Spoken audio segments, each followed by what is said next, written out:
नमस्कार साथियों, स्वागत है आप सभी का हमारे YouTube चैनल श्री हंस वाहिनी इंस्टीट्यूट पर। आज का तारीख है 25 जुलाई 2022 और इस दिन के करंट अफेयर्स के सभी अति महत्वपूर्ण प्रश्न हम लोग इस वीडियो में डिस्कस करेंगे। हम लोग 2 दिन से वीडियो को अपलोड नहीं करने का वजह है कुछ इम्पोर्टेंट काम, तो आप लोग चिंता नहीं कीजिएगा, उस क्वेश्चंस को हम लोग इस वीडियो के माध्यम से कवर अप कर लेंगे। ठीक है, जो वीडियो का जो क्वेश्चंस का विश्लेषण हम लोग करते हैं उसमें उस क्वेश्चन को ऐड करके आपको वो सारा क्वेश्चंस करा दिया जाएगा, तो उसके लिए कोई भी टेंशन लेने की कोई बात नहीं है। ठीक है, तो चलिए आज का मोटिवेशन देख लेते हैं। आज का मोटिवेशन है, अगर आप में कुछ करने की इच्छा हो तो दुनिया में असंभव कुछ भी नहीं है। बिल्कुल सही बात है। अगर आप एक बार ठान लिए हैं कि हमें ये करना है तो वो इम्पॉसिबल बिल्कुल भी नहीं है। ठीक है, क्योंकि आपको मालूम होगा कि इम्पॉसिबल में ही पॉसिबल छुपा हुआ है ना। तो ज़रूर आप बस खाली एक बार ठान लेना है कि मुझे ये करना है, आप ज़रूर सक्सेस होइएगा।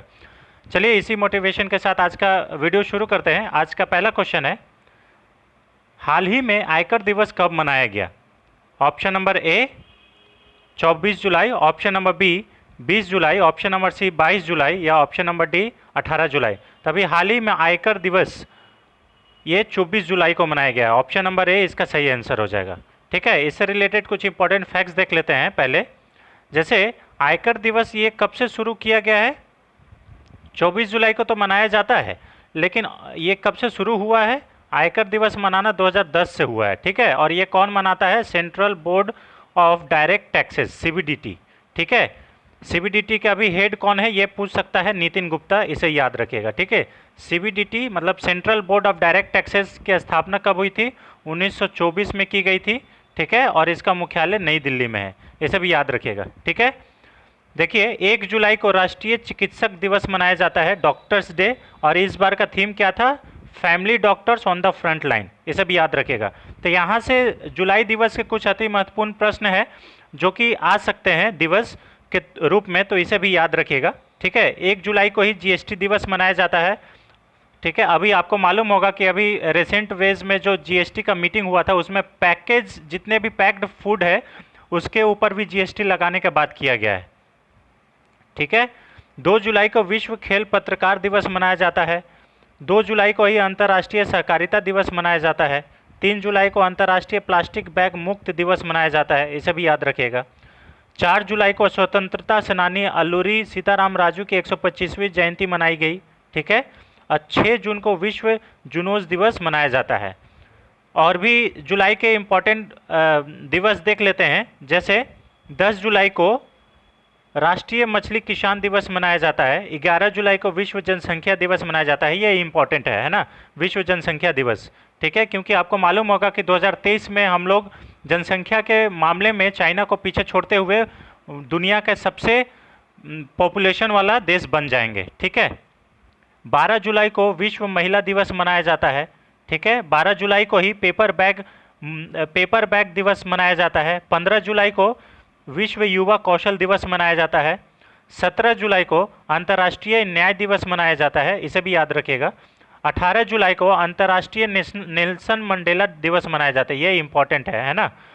ठीक है, आपको मालूम होगा कि नेल्सन मंडेला जो है ये अफ्रीका के पहले अश्वेत राष्ट्रपति बने थे, इसे भी याद रखिएगा। ठीक है, 20 जुलाई को विश्व शतरंज दिवस मनाया जाता है और इस बार का थीम क्या था? Women in chess.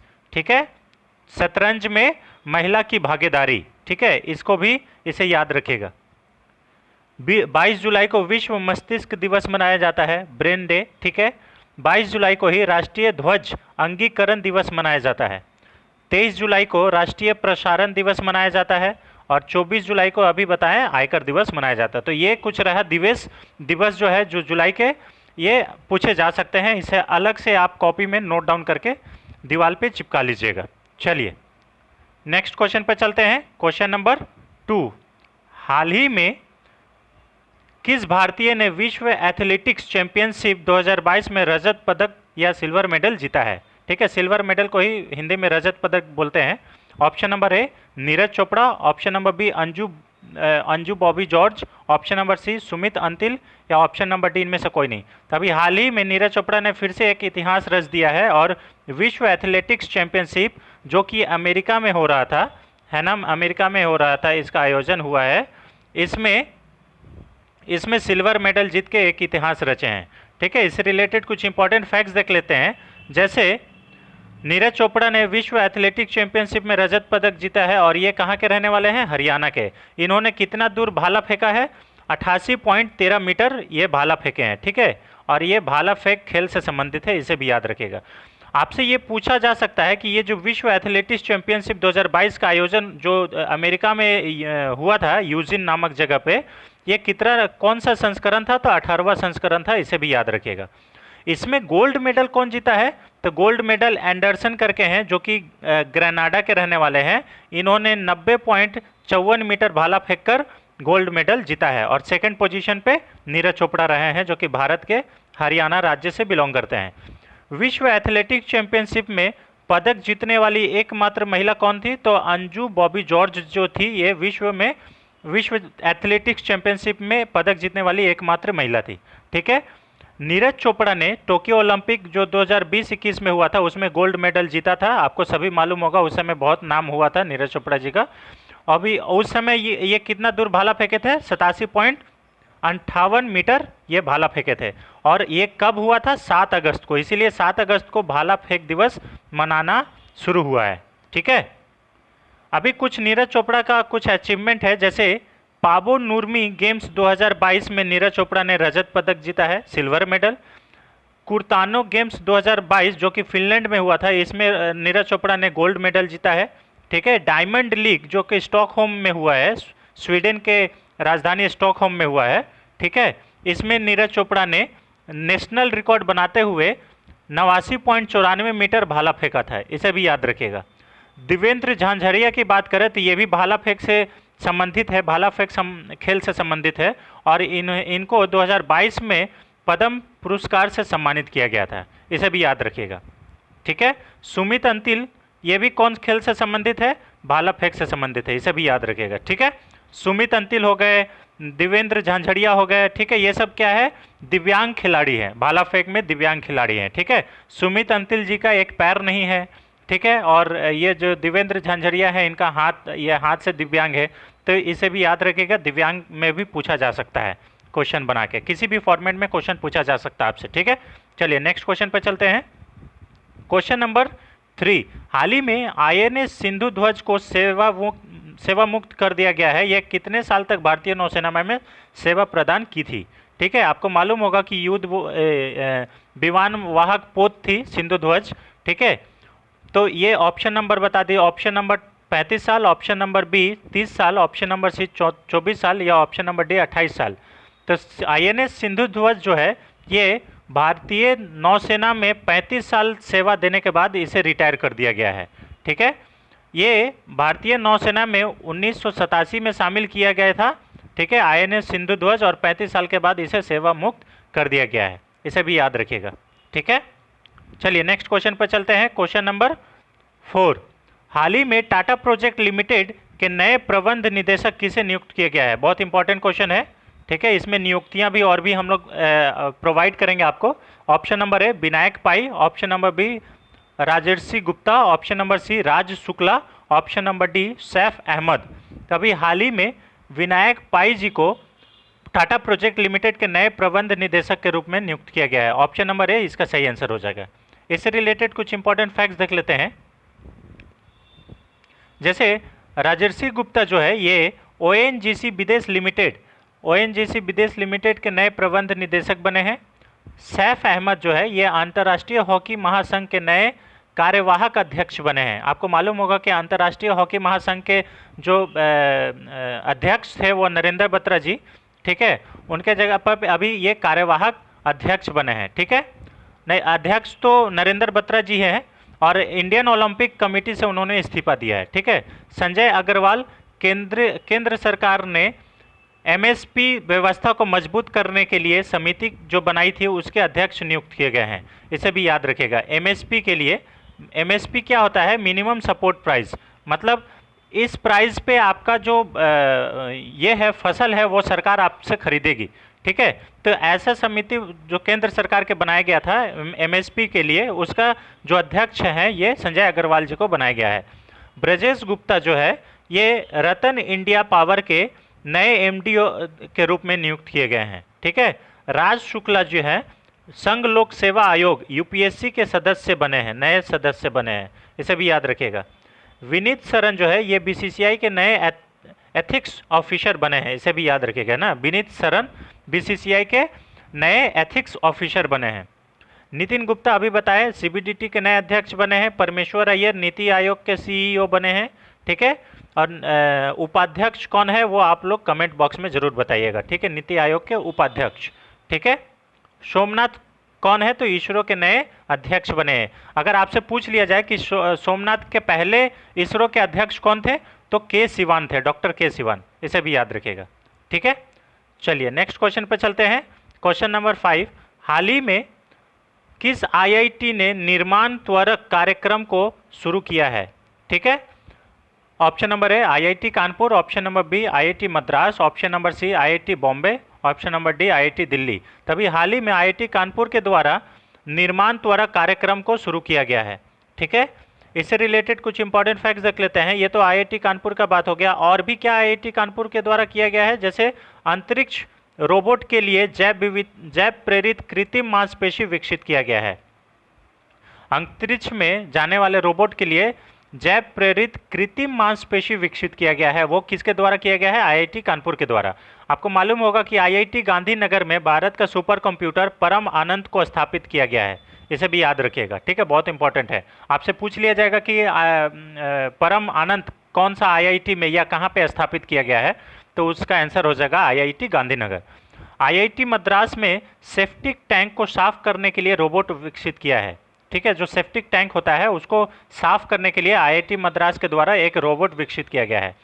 IIT Madras के द्वारा ही रेलवे, भारतीय रेलवे के साथ समझौता किया गया है, किस लिए? भारत का पहला स्वदेशी हाइपरलूप विकसित करने के लिए, इसे भी याद रखिएगा। ठीक है, हाइपरलूप जो ट्रेन है वो चुंबक से चलता है।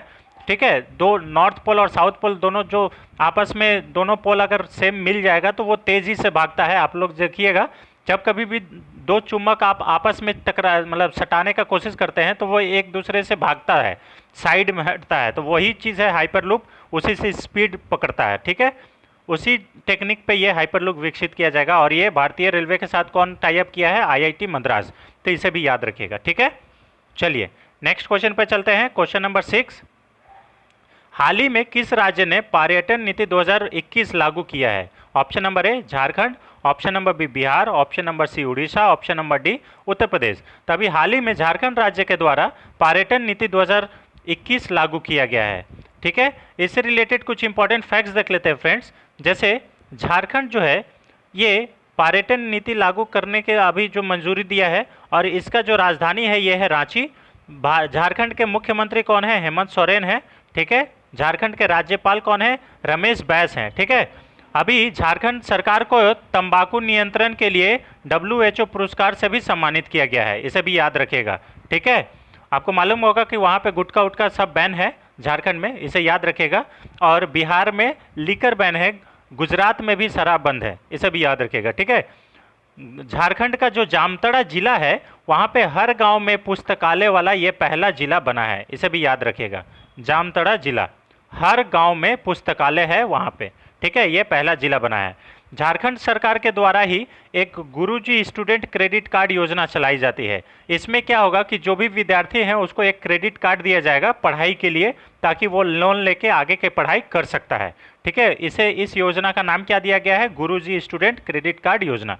और बिहार में भी इसी प्रकार का क्रेडिट कार्ड योजना चलता है, स्टूडेंट क्रेडिट कार्ड योजना के नाम से। ठीक है, चलिए नेक्स्ट क्वेश्चन पे चलते हैं। क्वेश्चन नंबर 7, हाल ही में प्रधानमंत्री नरेंद्र मोदी ने भारत के पहले यात्री ड्रोन का अनावरण किया है। अनावरण मतलब उद्घाटन किया है, इसका नाम क्या है? Option number A Varun, option number B Garud, option number C Mangal, option number D इनमें से कोई नहीं। तभी हाल ही में प्रधानमंत्री मोदी जी के द्वारा भारत के पहले यात्री ड्रोन का अनावरण किया गया है, इसका नाम वरुण है, इसे भी याद रखिएगा। यात्री ड्रोन का मतलब क्या होता है कि पहले देखिए ड्रोन का मतलब होता था UAV, अनमैन्ड एरियल व्हीकल, इसको UAV बोलते थे। लेकिन अब क्या है कि ऐसा ड्रोन बनाया गया है भारत के द्वारा जिसका नाम वरुण है, उसमें मनुष्य को बैठा के जा सकता, मतलब एक आदमी जा सकता है। इसका कैपेसिटी क्या है? इसका कैपेसिटी है, इसका क्षमता है 130 केजी, है ना। इसका 30 केजी 130 केजी ये वजन उठा सकता है। तो अगर 130 केजी का अंदर में 2 व्यक्ति आते हैं तो 2 व्यक्ति उसमें बैठ सकता है ना। और ये एक बार में 25 किलोमीटर की दूरी तय कर सकता है, इसे भी याद रखिएगा, ठीक है। आपको मालूम होगा कि भारतीय नौसेना के द्वारा जो नवाचार को इनोवेशन और स्वदेशीकरण के लिए एक संगोष्ठी चलाया गया था, उसका नाम क्या था? स्वावलंबन उसका नाम था। और इसका भी उद्घाटन कौन किया है? दिल्ली में इसका आयोजन किया गया था। इसका भी आयोजन प्रधानमंत्री नरेंद्र मोदी के द्वारा ही किया गया था, इसे भी याद रखिएगा। आपसे पूछा जा सकता है कि स्वावलंबन क्या है, तो ये है नवाचार, मतलब इनोवेशन और स्वदेशीकरण, ठीक है। वो मेक इन इंडिया जो है ना, वो कंपेन को बढ़ावा देने के लिए ये संगोष्ठी है स्वावलंबन बोल के, ठीक है। इसका भी उद्घाटन प्रधानमंत्री नरेंद्र मोदी जी के द्वारा दिल्ली में किया गया था, इसे याद रखिएगा, ठीक है। चलिए नेक्स्ट क्वेश्चन पे चलते हैं। क्वेश्चन नंबर 8, हाल ही में किस देश के नागरिकों को डिसेंट ह्यूमन राइट्स अवार्ड 2022 से सम्मानित किया गया है? Option number A Ukraine, option number B रूस, ऑप्शन नंबर सी रोमानिया और ऑप्शन नंबर डी सोमालिया। तो देखिए, डिसेंट ह्यूमन राइट्स अवार्ड 2022, अभी आपको मालूम होगा कि रसिया और यूक्रेन में ये युद्ध चल रहा है, और ये यूक्रेन के नागरिकों को क्या मिला है? डिसेंट ह्यूमन राइट्स अवार्ड 2022 से सम्मानित किया गया है, ठीक है। अगर यूक्रेन की बात करें तो यूक्रेन की राजधानी कीव है, और यूक्रेन के अभी राष्ट्रपति कौन है? तो व्लादिमीर जेलेंस्की है, इसे भी याद रखेगा। यूक्रेन की मुद्रा की बात करें तो ये यूक्रेनी हर्मेनिया है, इसे भी याद रखिएगा, ठीक है। बहुत इंपॉर्टेंट है, ठीक है, बहुत इंपॉर्टेंट है, ठीक है। और यूक्रेन के द्वारा ही जो क्या बोलते हैं, रसिया के बहुत बड़े एक युद्ध जो टैंक है उसे ध्वस्त कर दिया गया था, इसे भी याद रखिएगा, ठीक है। चलिए क्वेश्चन नंबर 9 पे, हाल ही में भारत और किस देश के बीच समुद्री साझेदारी अभ्यास आयोजित किया गया है? Option number A Japan, option number B Bangladesh, option number C Indonesia, option number D Sri Lanka. तभी हाल ही में भारत और जापान के बीच समुद्री साझेदारी अभ्यास आयोजित किया गया है, इसका ए सही आंसर हो जाएगा, ठीक है। इससे रिलेटेड कुछ इंपॉर्टेंट फैक्ट्स देख लेते हैं फ्रेंड्स। जैसे पहले भारत और जापान के बीच ये अभ्यास शुरू किया गया है। भारत की तरफ से इस अभ्यास में कौन कौन भाग लिया था? आईएनएस सुकन्या, ठीक है, आईएनएस सुकन्या और आईएनएस समंदर, इसे भी याद रखिएगा, समंदर, 2 जहाज है, इसमें भाग लिया था भारत की तरफ से। जापान की राजधानी क्या है? टोक्यो। जापान की मुद्रा क्या है? एन, इसे याद रखिएगा, मुद्रा एन है। भारत वर्तमान में जो प्रधानमंत्री है जापान के, ये कौन है? फूमियो किशिदा, इसे भी याद रखिएगा। और आपको मालूम होगा कि जापान के पूर्व प्रधानमंत्री, अभी उनका हाल ही में क्या है, गोली मारकर हत्या कर दिया गया है। शिंजो अबे उनका नाम था, इसे भी याद रखिएगा। हाल ही में 2021 या 2022 में जो 2020-21 में जो टोक्यो ओलंपिक हुआ था, वो भी जापान में ही आयोजित किया गया था, ठीक है। हेनले पासपोर्ट इंडेक्स में जापान जो है ये शीर्ष स्थान पर है। ये एक्चुअली में इंडेक्स क्या कहता है कि जिसका भी मतलब जिस देश का जो पासपोर्ट कितना मजबूत है, ये इंडेक्स के माध्यम से पता चलता है। ये हेनले पासपोर्ट इंडेक्स अगर आपका बढ़िया है तो आप ज़्यादा देशों में, आपका नागरिक है वो आप ज़्यादा देशों में जा सकता है। जैसे ये जो हेनले पासपोर्ट इंडेक्स है, जापान शीर्ष स्थान पर है। इट मीन्स कि जापान के जितने भी नागरिक हैं वो दुनिया के किसी भी देश में आसानी से जा सकते हैं, ठीक है। वर्ल्ड इकोनॉमिक फोरम के द्वारा ट्रैवल एंड टूरिज्म इंडेक्स में भी जापान शीर्ष स्थान पर है, ठीक है, इसको भी याद रखिएगा, ठीक है। चलिए, आपको ये भी मालूम चल गया कि वर्ल्ड इकोनॉमिक फोरम जो है ये travel and tourism development index जारी करता है, ठीक है। चलिए नेक्स्ट क्वेश्चन पे चलते हैं। अच्छा, इससे और कुछ रिलेटेड जैसे देख लेते हैं कि और क्या क्या युद्ध अभ्यास कौन कौन सा देश के बीच होता है। जैसे सिम्बैक्स किसके बीच होता है? भारत और सिंगापुर के बीच। स्लिनेक्स किसके बीच होता है? भारत और श्रीलंका के बीच। यही दोनों याद रखिएगा, बहुत इंपॉर्टेंट है, बहुत कंफ्यूजिंग है, ठीक है। मित्र शक्ति किसके बीच होता है? भारत और श्रीलंका के बीच, ठीक है।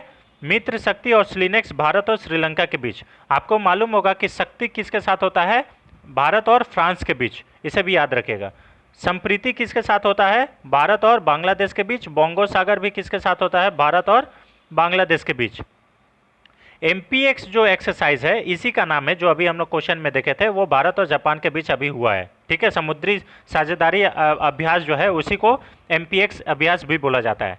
देखिए, नेपच्यून स्ट्राइक 2022 समुद्री अभ्यास, ये हम लोग क्वेश्चन नहीं लिए थे, इसको भी हम लोग ऐड कर दिया है। ये नाटो का अभ्यास है, इसे भी याद रखिएगा एक्सरसाइज। मिलन अभ्यास 2022 ये विशाखापट्टनम में, आंध्र प्रदेश के विशाखापट्टनम में आयोजित किया गया था, ये आप लोग सभी को जानते हैं। धर्म गार्जियन किसके बीच का अभ्यास है? भारत और जापान के बीच, इसे भी याद रखिएगा। ठीक है, चलिए नेक्स्ट क्वेश्चन पे। आज का लास्ट क्वेश्चन है फ्रेंड्स, हाल ही में किसने वैश्विक ऊर्जा पुरस्कार 2022 जीता है? बहुत इंपॉर्टेंट है, वैश्विक ऊर्जा 2022। Option number A Kaushik Rajasekhar, option number B Nitin Gupta, option number C Parmeshwar Iyer, option number D इनमें से कोई नहीं।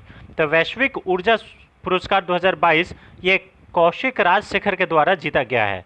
ठीक है, इससे रिलेटेड कुछ इंपॉर्टेंट फैक्ट्स देख लेते हैं। जैसे ये जो है वैश्विक ऊर्जा पुरस्कार ये कौशिक राजशेखर के द्वारा जीता गया है और ये एक भारतीय मूल के नागरिक हैं। ठीक है, इनको ये पुरस्कार किस लिए दिया गया है? ये इसमें ऊर्जा के दक्षता और ऊर्जा संरक्षण के लिए इनको ये पुरस्कार से सम्मानित किया गया है। नेताजी पुरस्कार अभी हाल ही में शिंजो आबे जी को दिया गया था 2022 में, जिनको हाल ही में जापान में गोली मारकर हत्या कर दिया गया है। ठीक है, इसे भी याद रखिएगा। ठीक है, एबेल पुरस्कार 2022 ये किसको दिया गया था? डेनिस सुलेमान को दिया गया है और टोपोग्राफी के लिए दिया गया है। और ये किस क्षेत्र में दिया जाता है? मैथमेटिक्स के क्षेत्र में दिया जाता है, मैथ के क्षेत्र में। रामानुजन पुरस्कार भी नीना गुप्ता को दिया गया है और ये भी किसके क्षेत्र में दिया जाता है? मैथ के क्षेत्र में। मतलब मैथ में जो बढ़िया काम करेगा उसको रामानुजन पुरस्कार और एबेल पुरस्कार से सम्मानित किया जाएगा। ठीक है, इसे भी याद रखिएगा। 2022 में 4 लोगों को पद्म विभूषण दिया गया था, ये जो कि बहुत इंपॉर्टेंट है, ये एग्जाम में पूछे जा सकते हैं। वो उनमें से कौन कौन सा है? जैसे जनरल बिपिन रावत, भारत के पहले CDS chief of the defence staff, जिनका निधन हेलीकॉप्टर में मतलब हो गया है।